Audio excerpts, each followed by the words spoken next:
ဒီချိန်မှာတော့ဘလုံးမချက်နေမပေးဘူးဗျကျွန်တော်ဒီနေ့အမြန်ခွာမှဖြစ်မယ်ဗျနောက်ဆက်ချက်ကြီးအားလုံးပြီးဆုံးသွားတဲ့နေ့ကျုပ်တို့ရောက်ပြန်ရှာကြပါမယ်ရပါဗျာတော့တေချာပြောတော့အားကြောက်ကြ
တို့လူကထားကုန်မလားကွာဘိုးကြီးမျိုးဝင်းတော့ ကျွန်တော်နှစ်ချမ်းခွဲသွားပြီဘိုးကြီးသူတို့အောက်ကိုရောက်သွားပြီ ငါတို့ရဲ့ရှင်မန်းချက်ကတော့မန်ခါစခန်းကိုမရောက်အောင်သွားဖို့ပဲဒီကောင်တွေဖြတ်တိုက်ခံရလို့ငါတို့ရှင်မန်းချက်အပြတ်မခံနိုင်ဘူးကဲ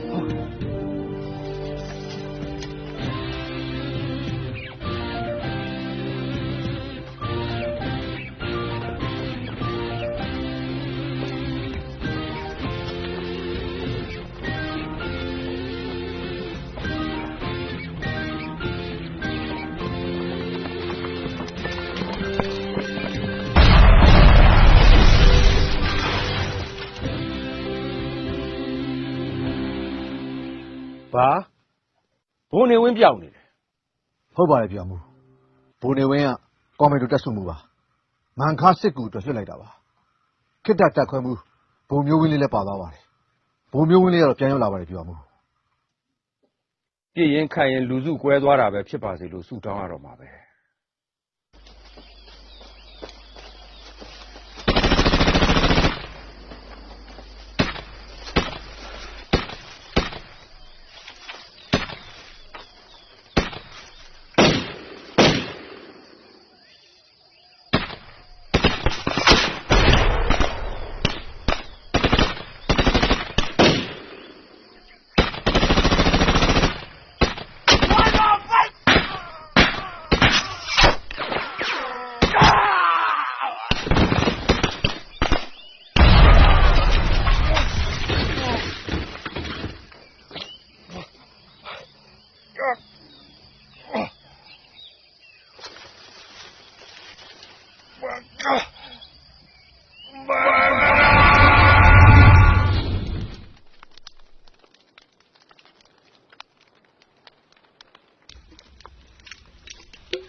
ဘိုးကြီးကျွန်တော်တို့မတည်သေးဘူးပေါ့နော် ကျွန်တော်တို့ဘာဆက်လုပ်ကြမလဲဘိုးကြီးဟိုသိန်းကြီးရဲ့မန်ခါစခန်းကိုမရောက်အောင်သွားမယ် ဗျာမိုက်ကားစလား မင်းကြောက်လို့လားကြောက်ရင်နေခဲ့ငါတို့ကသေခဲ့ပြီးပြီထပ်သေးသေးအကြောင်းမရှိတော့ဘူး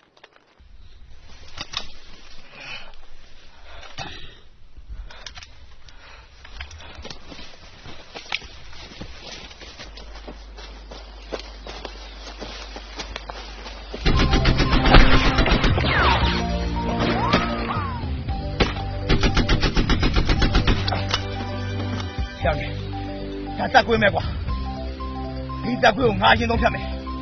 ဟောဆက်လက်နေရောမြို့ကားလေးဖြစ်ငါဒီတက်ကွေးကိုဖြတ်ပြီးရင်ငါကားလေးပြင်ထားမယ်တို့ပြုတ်စီဖြတ်ခဲ့ကြတကယ်လို့ငါဒီတက်ကွေးကိုမဖြတ်နိုင်ခဲ့ဘူးဆိုရင်ဒီလိုကတော့သွားနိုင်ဟုတ်ပြေ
ဟုတ်ပါမန်ခါစကားကိုမြင်နေရပြီအဲ့ရှိရတော့ကိုဖြတ်ပြီးငါတို့မန်ခါစကားကိုရှောက်ပြီ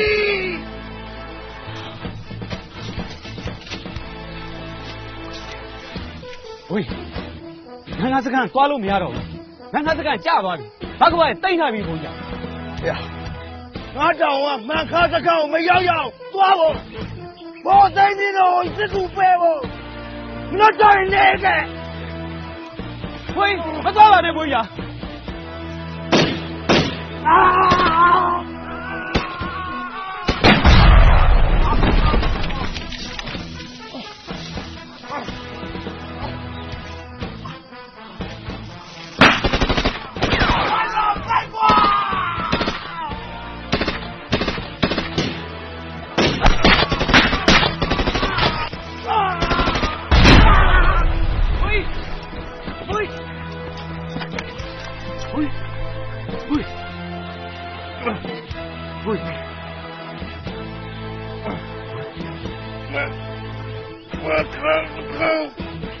干了呀！不义，不义！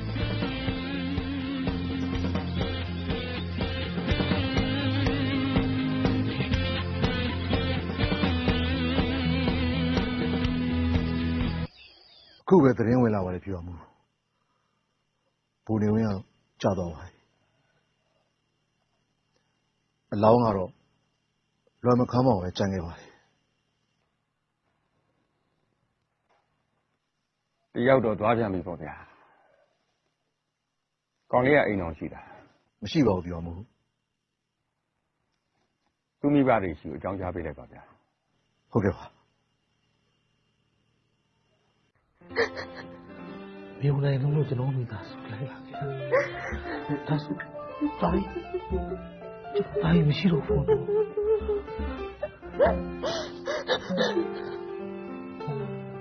ကိုကြီးရဗျာစစ်သားဘွားကိုတိတ်ချစ်တာတိတ်ညက်နိုးတာအန်ဒီရဲ့ကျွန်တော်ကိုကြီးရလေခွင့်ယူပြီးပြန်လာတာတော့အိမ်မှာခွင့်ရပြည့်အောင်မနေရသူပါအဲ့လောက်ဒီတတ်မတော်ကိုချစ်တာပါအန်ဒီရဲ့ အခုချိန်မှာမိသားစုရဲ့တောကကိုကျမဘလို့ပဲနှစ်သိမ့်လျှော်ပါသွားမှာမဟုတ်ဘူးဆိုတာကျမသိပါတယ်ဒီတက်ရင်မှာဒီလိုအဖြစ်မျိုးတွေနဲ့ကြုံရတယ်ကျမရဲ့သားကျမမောင်တယောက်ဆုံးရှုံးရတယ်လို့ကျမခံစားရပါတယ်နောက်ဆုံးတော့လေတိုင်းပြည်အတွက်ဆိုတဲ့ဖြည့်သိမ့်မှုလေးနဲ့ပဲ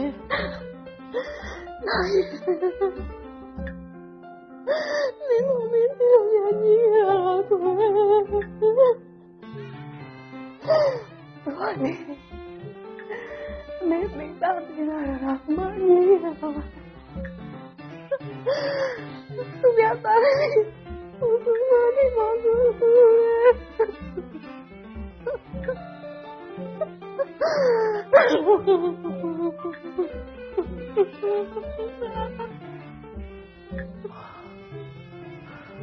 မင်းမငုံနဲ့တော့နော်ဒီကိစ္စကိုနော်ဖေးရတိုင်းကိုအမြဲကိုရရဆိုအခုလည်းအဖေတို့တိုင်းအတွက်ကြည်ကြည်နဲ့တက်ကြီးကိုလည်းကြောက်ပါနော်နော်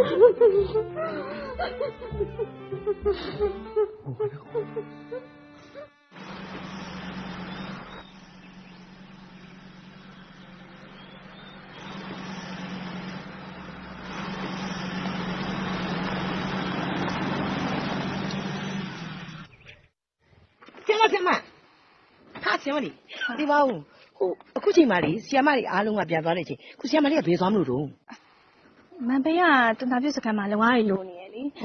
ကျမကလည်းစက်ချင်းနေတင်တန်းဆန်းတာဆိုတော့အခုလိုချိန်မျိုးမှာတနာပြုတ်လုံအားရီလိုနေလို့ပြောပါတယ်ဟာ ဆရာမစိတ်ဓာတ်ကိုလေးစားပါဗျာအခုလိုတိုက်ပွဲကာလမျိုးမှာဆရာမကကိုမိသားစုရှိရရောက်မပြန်မနဲ့ဒီမှာလှုပ်အားပေးမယ်ဆိုတဲ့လေးစားကြကောင်းနေပါပြီ ကျမဖေဖေကိုဂတိပေးထားလို့ပါကိုတောင်းဝင်ယူရဲ့နေရာမှာအခက်ခဲကြီးကြုံနေတဲ့အချိန်ဘယ်ကိုမှဆုံးခွာမသွားပါဘူးလို့ဖေဖေကကျမကိုဆုံးမထားလို့ပါ ဒါဆိုလည်းမန်မေးမှာအချိန်မျိုးလှုပ်အားပေးလို့ရပါပဲကဲဆရာမအခုတော့ကျွန်တော်တို့လိုက်ခဲ့ပါဦးကျွန်တော်ဒီလေးကိုစာသင်ပေးနေဆရာမကိုကျွန်တော်ဘက်ကပြန်ပြီးဆောင်ရှောက်ဖို့တောင်းရှိပါတယ် ရပါတယ်ရှင်ကျမအတွက်တောင်းဝင်မကြီးစေချင်လို့ပါ အားတောင်းမှမကြည့်ပါဘူးဆရာမရဆရာမရောက်လာရင်ကျွန်တော်ဒီလေးဘယ်လောက်ပြောမလဲဆိုတာကျွန်တော်သိပါတယ်ကျွန်တော်မိသားစုရဲ့ဖိတ်ခေါ်မှုကိုအသိမှတ်ပြုပေးပါ ဟုတ်ကဲ့အေးကျမလေးပြီးချင်းပြီးအော်ရပါတယ်ဘာပြီးပါစေကမလေးကျမလေးဆီ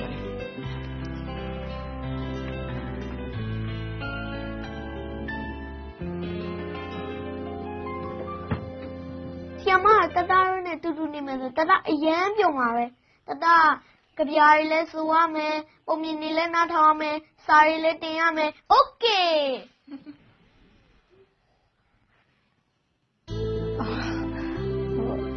ကျမတို့ဝင်တော့ဝင်မဖြစ်စေချင်ပါဘူးပြီးတော့မဘိန်းမှလည်းလောအားပေးဖို့ပြောထားတယ်လေအဲ့တော့ကျမအားရချိန်သားလေးကိုဆာလာပေးပါမယ် ဘယ်ဖြစ်မလဲသားတို့ အိမ်မှာနေပြီးတော့အားလက်ချိန်ညမှာလောကသွားပေးပေါ့မမေဆရာမကိုတားလို့နဲ့ဒီတိုင်းမှာနော်တတမုံလဲလျှော့စားမယ်နော်ပြီးတော့မမေစကားလေးနားထောင်မယ်မမေခိုင်းတာလုံးပါမယ်မမေဆရာမကိုနေတိုင်းမှာနော်အေးပါကွယ်တားလေးတော့ယေလာဆရာမ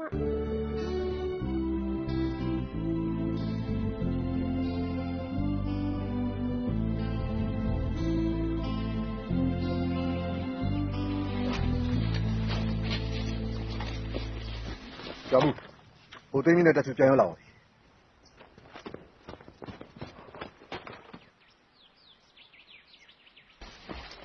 ဟိုသိမ်းမြင့်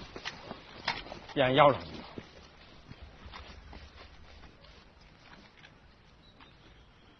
ရန်ရတဲ့ဖွဲ့တွေရော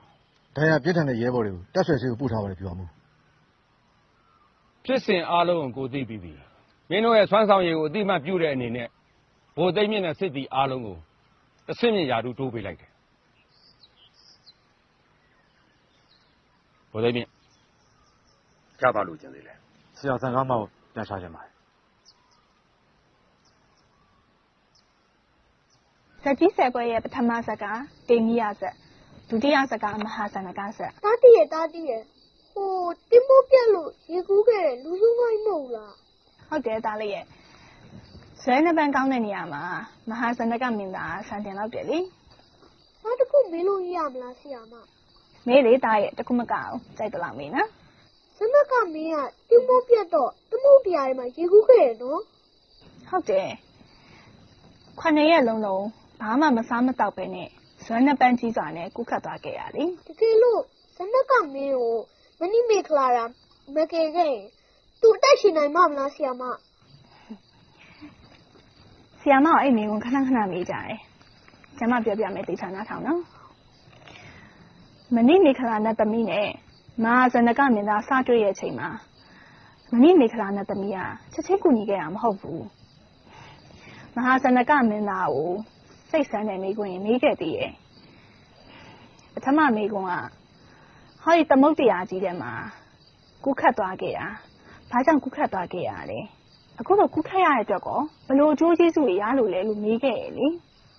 ဟုတ်တယ်အကျိုးမရှိတဲ့အလုပ်ကိုလုပ်နေတယ်လို့ပဲနော် အဲ့တော့ဇနကမင်းသားကပြောတယ်အကျိုးကျေးဇူးကိုမြင်မှလောက်ကင်နေဆိုတာတာမညလူတွေလုပ်တဲ့အလုပ်တဲ့မြင့်မြတ်တဲ့ယောက်ျားဆိုတာအကျိုးကျေးဇူးရမှဟောတေးကြသည်ဖြစ်စေမတေးကြသည်ဖြစ်စေစွန်သားလောက်ကင်နေတဲ့တတိရှိရမယ်တဲ့သူဟာအရှုံးပေးအလျှော့ပေးခဲ့မယ်ဆိုလို့ရှိရင်လွန်ခဲ့တဲ့9ရက်ထဲကသူအသက်ရှင်မနေနိုင်ဘူးရဲ့နတ်သမီးလေးနဲ့လည်းတွေ့ရမှာမဟုတ်ဘူးရဲ့လောကဓာတ်ဆိုတဲ့သမုတ်တရားကြီးတွေကိုကန်တရားပြစ်ချလိုက်ပြီရဲ့သူသာအရှုံးပေးရှော့ပေးမယ်ဆိုလို့ရှိရင်ခင်းတစ်ချောင်းကိုမြုပ်သွားတာကြားပြီရဲ့သူဟာလူတစ်ယောက်ဖြစ်တယ်အဲ့ဒီအတွက်ရုန်းကန်လှုပ်ရှားရမယ်သေရင်တော့မှရုန်းကန်လှုပ်ရှားပြီးသေရတဲ့အတွက်အပြစ်တင်ကျင်းတယ်လို့ဆိုရယ်ဒါအဲ့ဒီဆရာမပြောနားလဲရဲ့လားဟင် နားလဲလို့ပဲ တတခုနားမလဲလို့ရှိရင်တနေ့ကျရင်နားလေလာလိမ့်မယ်နော်ဟောအခုရန်သူဘာကဘာကိုတိုက်နေရဲ့တမတော်သားကြီးကိုပဲကြည့်အင်အားချင်းမမျှရဲ့ရန်သူနဲ့ရင်ဆိုင်နေရတယ်လေမဟာဇနကမင်းသားကလည်းအင်အားချင်းမမျှရဲ့သမုတ်တရားကြီးကိုရှုံးမပေးတယ်လို့ပေါ့ နားလဲပြီဆရာမဇွဲတက်တိရှင်ဘာမှစကြောဖြတ်နိုင်တာပေါ့နော် ဒါပေါ့သားရဲ့မနိမေခလာကဲဇနကမင်းသားတော့ကူးနေမှာပဲအဲ့တော့မနိမေခလာမကဲမဖြစ်ခဲ့လိုက်ရလေ ။ဒါဇွဲတက်တိရှိတဲ့လူတွေမင်းတရားရကူညီရဲ့ပုံမြင်လို့ဒါအများကြီးဖတ်ပြီးရဆရာမ ကဲဒါလေးစားလုံးမယ်နော်ဒီမှာရှင်းပြမယ်ဒါလေးကို ကဲကော်ဖီလေးနားလေးတောင်းလိုက်ကြပါဦးကျမတို့ကော်ဖီချော်လာတယ် ကျေးဇူးပဲမ ဒါလေးကတော့နားလို့တောင်းရမယ်နော်ရ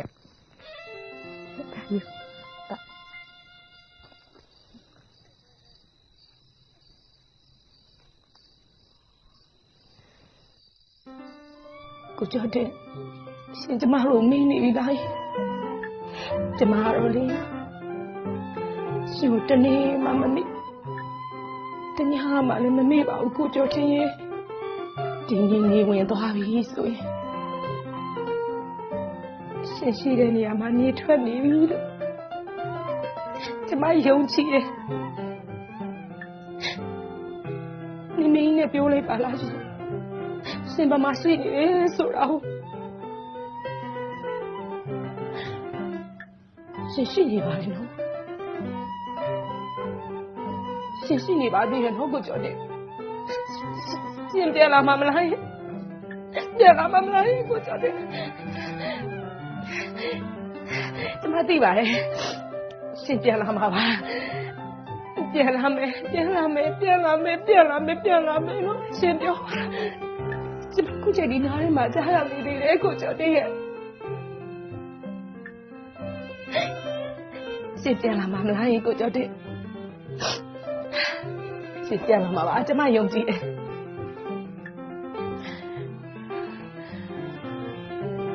ရှင်မရှိတော့လေသားလေးအသိပြောလို့ဆိုလို့မကောင်းဘူးကိုကျော်တဲ့ရဲ့သူအမေဆိုတော့လေကျမတို့ချစ်တော်ချစ်တာပေါ့ဒါပေမဲ့ရှင်းလောက်တော့မလေးစားဘူးအဲ့ဒါကြောင့်မလို့လေကျမအကျိုးပြန်လာပါလို့ပြောတာကျမလေးမငိုဘူးလို့အပြင်းအားတင်းထားတယ်သိလားဒါမဲ့ဒီနေ့ရဘယ်လိုလဲဘလို့ထွက်လာမှမသိဘူးစိတ်မုန်းကောင်းတာပဲမုန်းကောင်းတယ်ဆိုတာရှင်းကိုပြောတာမဟုတ်ဘူးနော်အဲ့မျက်ရည်တွေကိုပြောတာရှင်မရှိပေမဲ့လေကျမမောင်လေးကကျမတို့သားမျိုးလူလေးသေးမရှိစောက်ရှောက်ပါလေကိုကျော်တည်းဒါမဲ့ကျမအတွက်ကတော့မပြည့်စုံပါဘူးရှင်သာရှိနေလို့ရှင်ကျမမှာဘာမှမရှိလေဒီပြည့်စုံနေမှာပါအခု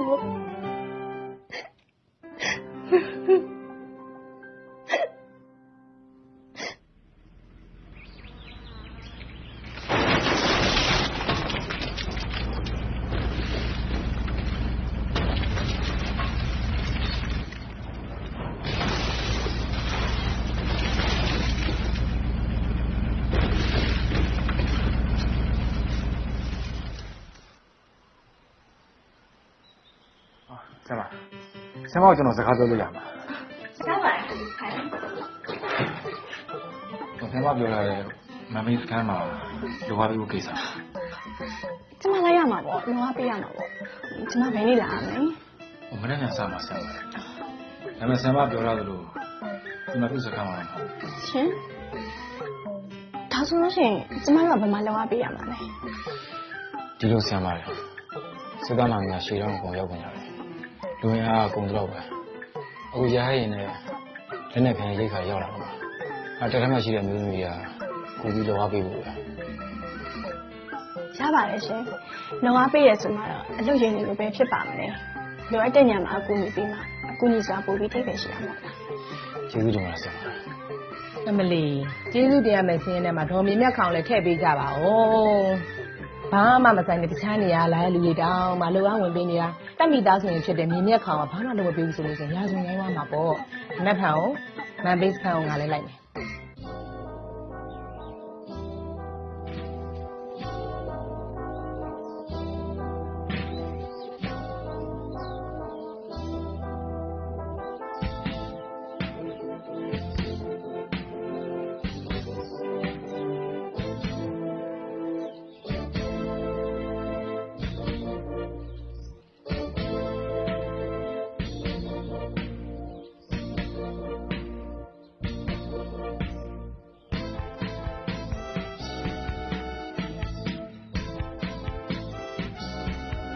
ဘိုက်ကလည်းက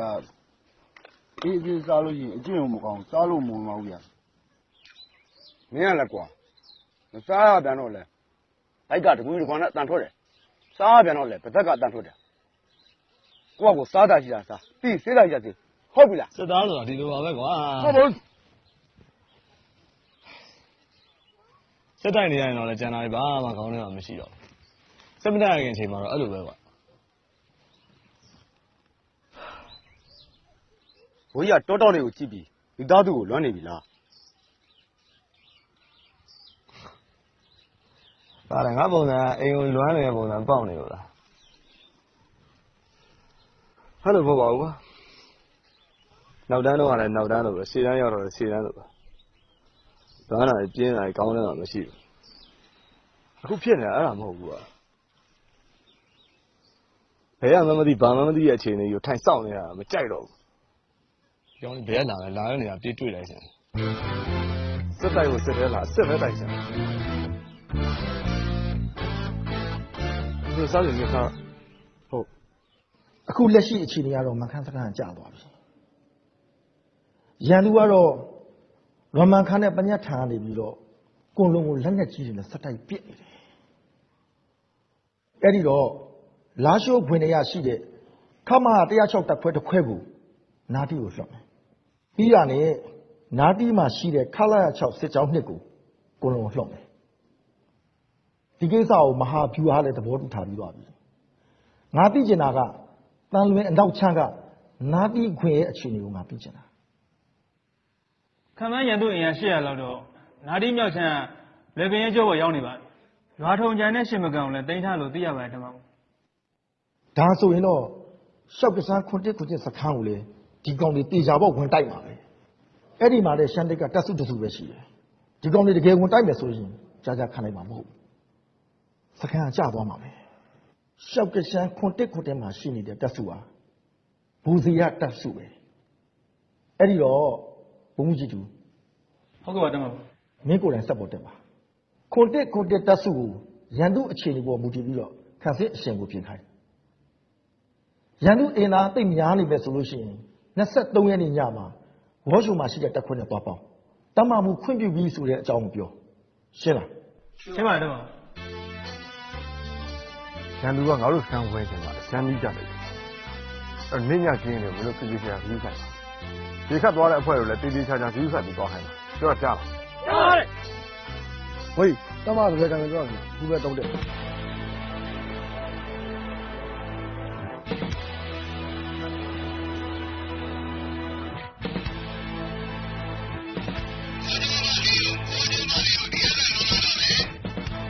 လင်းအောင်မမိုးကြိုလင်းအောင်မမိုးကြိုအဲ့ဒီအတန်ကောင်းတယ်အတန်ကားကြားတယ်ရထားလာတာပဲ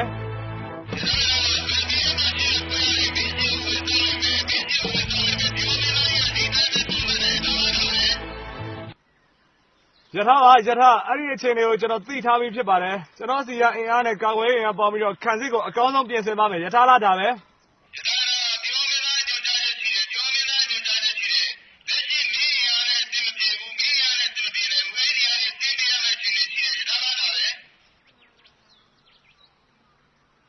ရထားပါရထားကျွန်တော်စီကတော့ခံစစ်အတွက်အကောင်းဆုံးအခြေအနေမှာရှိနေပါတယ်ရထားလာတာပဲ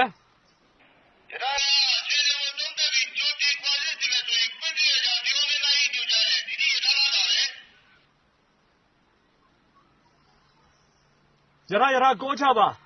ခြေနေကိုသုံးသပ်ပြီးတော့အကောင်းဆုံးလှုပ်ဆောင်ပါမယ်ရထားလာတာပဲကိုချ56ပါ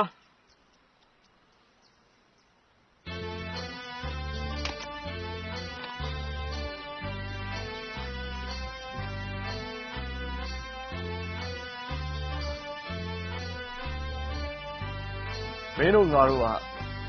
ယာရုလိုက်အစစ်စစ်အပြန်အလှန်လေးစားမှုရှိရတယ်ဆိုတမတော်ပဲဖြစ်ဖြစ်ကာကွယ်ရေးပဲဖြစ်ဖြစ်ငါတို့အားလုံးကစစ်သားတွေပဲစစ်သားလို့ပြောလိုက်တာနဲ့စစ်ဆိုတဲ့စကားလုံးကအလိုလိုပါပြီးသားပဲအဲ့တော့စစ်သားတယောက်ကစစ်တိုက်စရာရှိရင်တိုက်ရမယ်ရန်သူကလူတယောက်မှမရှိတဲ့စခန်းကိုအတွေ့အကြုံသိမ့်ပိုက်လိုက်တာနဲ့ငါတို့တမတော်တစ်ခုလုံးရဲ့ဂုံတိတ်ခါရန်သူလက်ထဲမှာအလွယ်တကူကျဆုံးသွားနိုင်မယ်ဟောဒီတန်လွင်အနောက်ဘက်ချမ်းနဲ့ကိုယ်လုံးခံစစ်စီးမှရှိတဲ့စခန်းတွေအားလုံးဒီကောင်တွေတွဲတယ်မြေမကြပဲမရဘူးဆိုတာဒီကောင်တွေသိသွားစေရမယ်အဲ့ဒီအတွက်ငါတို့ပြန်ပေးရတဲ့အရင်အနည်းကကြီးကျင်လဲကြီးလိုက်မယ်ကိုပြစ်ပိုင်နယ်လိုက်ခံစစ်အားလုံးတေချာပြင်ဆင်ထားလိုက်ဒါပဲ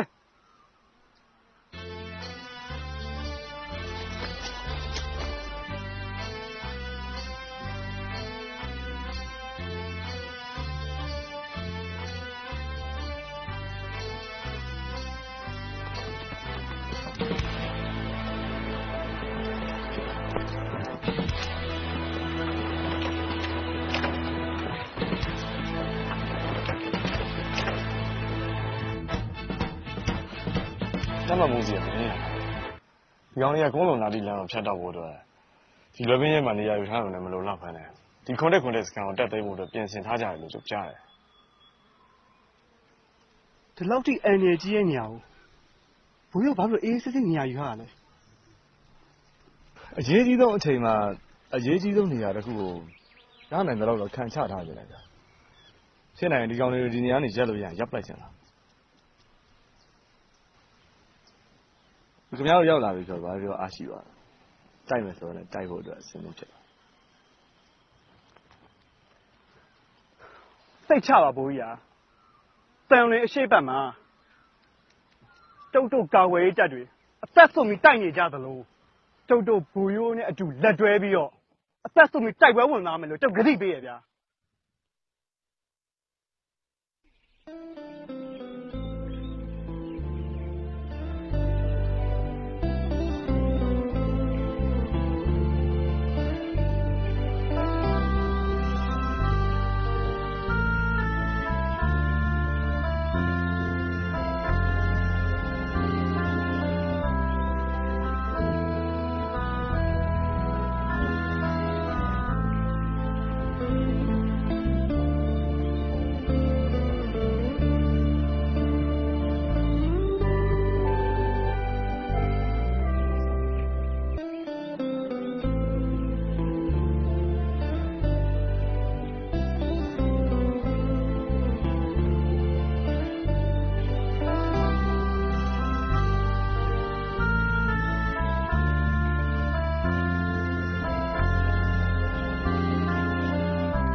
ဘာထူးလဲ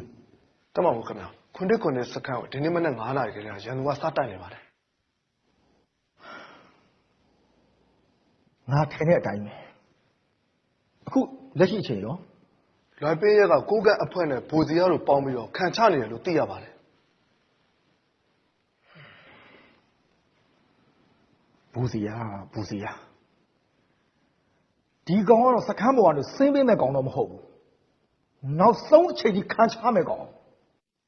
ဒီမှာမင်းတို့နှစ်ယောက်ကိုဆက်နာမှာတွန်းနေတည်င်းရချင်းငါ့ကိုအကြောင်းကြားဟုတ်ကဲ့ပါတော့ဇလုံး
ဘုရားသခင်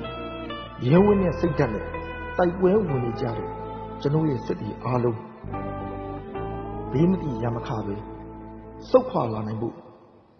စောင့်ရှောက်ပေးတော်မူပါ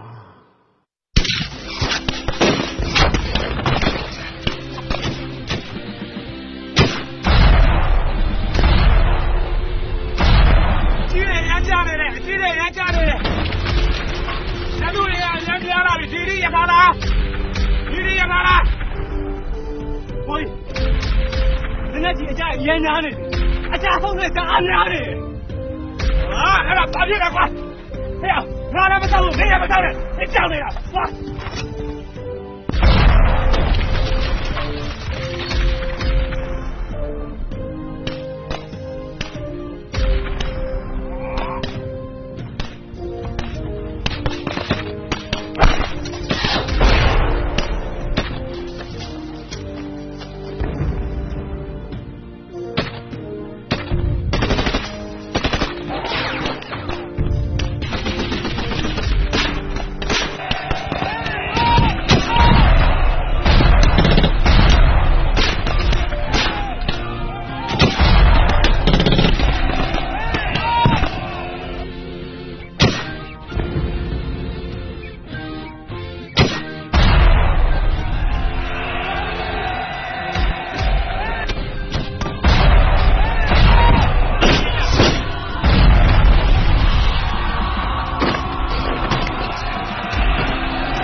မနေ့က point ခွန်တစ်စကန်ကြပါပဲ